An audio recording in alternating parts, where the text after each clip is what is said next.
এই যে হচ্ছে আপনার লঞ্চ ঘাটে যে আগের যে নদীটা ছিল, এই যে সেই নদীটা, এটা মরতে মরতে এমন এমন অবস্থায় আইছে যে বোঝাই যায় না যে এখানে আগে কোনো নদী ছিল কিনা। তো মনে হয় যে একটা ছোটোটা খাল ছিল, এরকম মনে হয়।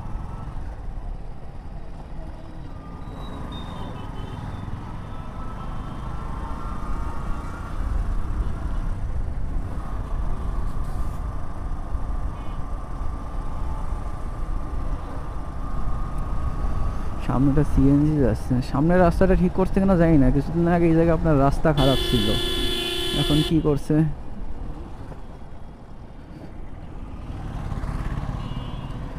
রাস্তাটা হচ্ছে দুই পার্টে ডিভাইডেড করা, একটা হচ্ছে উঁচু, একটা হচ্ছে নিচু। যাক, রাস্তাটা ঠিক করছে অবশেষে।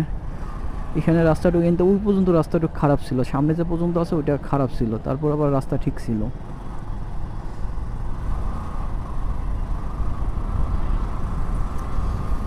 ঠান্ডাও প্রচণ্ড পরিমাণে ঠান্ডা পড়ছে।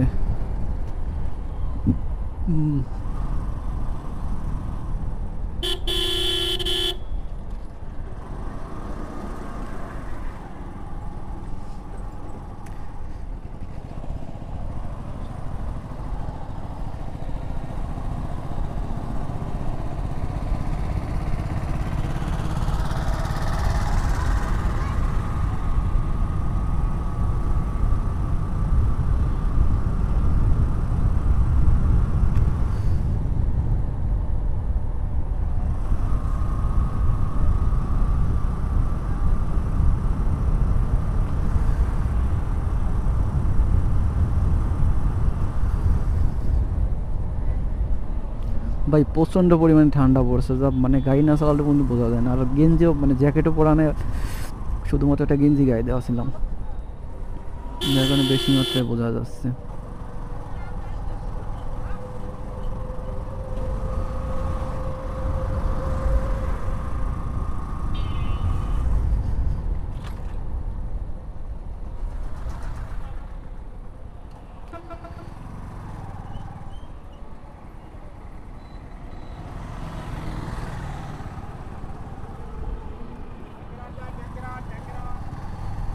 সামনে হচ্ছে সেই পেট্রোল পাম্পটা, যেখান থেকে মূলত আমি তেল ভরি আর কি।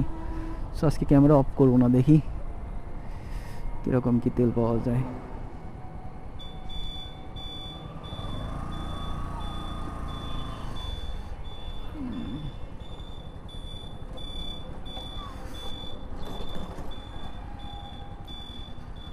অকটেন, আমি আসলে মূলত পেট্রোল ভরবো, অকটেন ভরবো না। বাড়িয়ে দিচ্ছে। তেলের দাম মূলত আবার বেড়াইছে, এখন হয়েছে আপনার কত, 120 টাকা 41 পয়সা।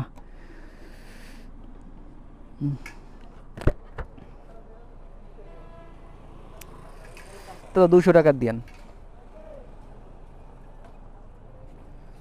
200 টাকা।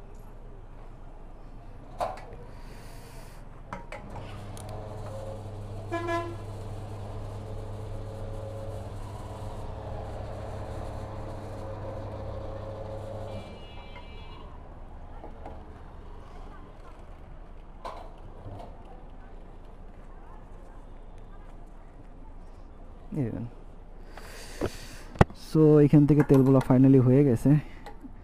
তো অনেক মহান জ্ঞানী ব্যক্তি বলে যে শীতকালের সময় তেল মেবি বেশি পাওয়া যায়।